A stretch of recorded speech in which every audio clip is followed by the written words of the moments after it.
So a few days ago, we got the OnePlus 7T leaks. We got some awesome renders by OnLeaks with Price Barber, and we saw the specs of that device. Leaked specs, so we can't be 100% sure, but if they are true, that device looks really good and a big upgrade over the OnePlus 7. But we got no news on the OnePlus 7T Pro.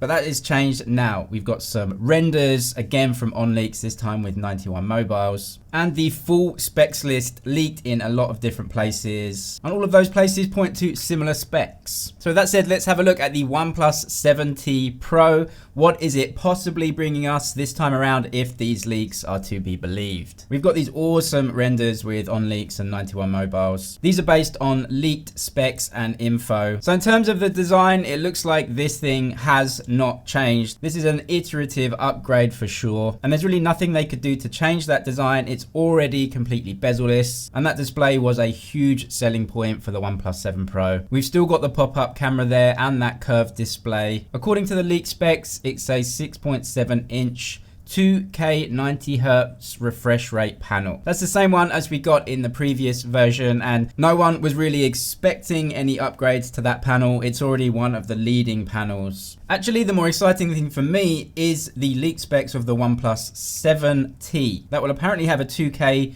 90Hz refresh rate screen too, but a flat screen. I think that will appeal to a lot of people. I really hope that that particular leak is true, because I think that would do really well for that phone. The camera is definitely an area that is in for a huge change, not just a design change. Apparently on the 7T, that will be getting extra cameras and extra functionality, which I think again would be really great for that device if it were true. But on the 7T Pro, it looks like more of the same, but you still get a triple camera setup. But according to the leaks, there'll be some improvements there in software for a start, which I assume every time a new upgrade comes. But also apparently ultra wide for video, which definitely is needed in that phone. For some reason, Oppo phones and OnePlus earlier on in the year came out with ultra wide camera phones, but they were not capable of shooting video. It was a big problem for those phones. So it makes total sense they will go for ultra wide video in the updated versions. The Oppo Reno 2 series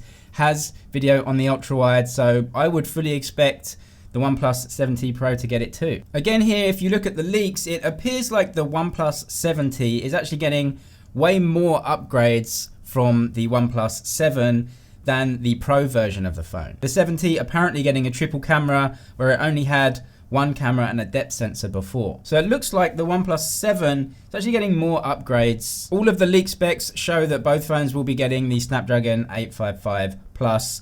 That makes sense. It's an easy upgrade for OnePlus to put in the brand new processor, because really there's not much more they can do to upgrade the specs of the device. It was already using pretty much most of the latest stuff anyway. If we look at the phone overall, you've got the same screen and the same design, except for that circular camera unit at the back. But in the 7T Pro, the camera hardware is basically the same. A slight upgrade to the warp charge in the 7T Pro too, from Warp Charge 30 to Warp Charge 30T. So you should be getting a slight improvement in battery charging times too. But the phone I'm interested in more definitely is the OnePlus 7T, the non-Pro version. From the OnePlus 7, which was a slight disappointment in the specs, and what it gave us to the OnePlus 7T looks to be a huge upgrade for that one. I just hope those leaks are right and we get that device, because I think most people will be looking at that device. Not long to wait now. These will be coming in September along with the OnePlus TV, which I really want to have a look at. Let me know your thoughts. What do you want to see in the OnePlus 7T devices this time around? And what do you think about the prices too? Anyway, that's it for now, but I'll see you in the next one.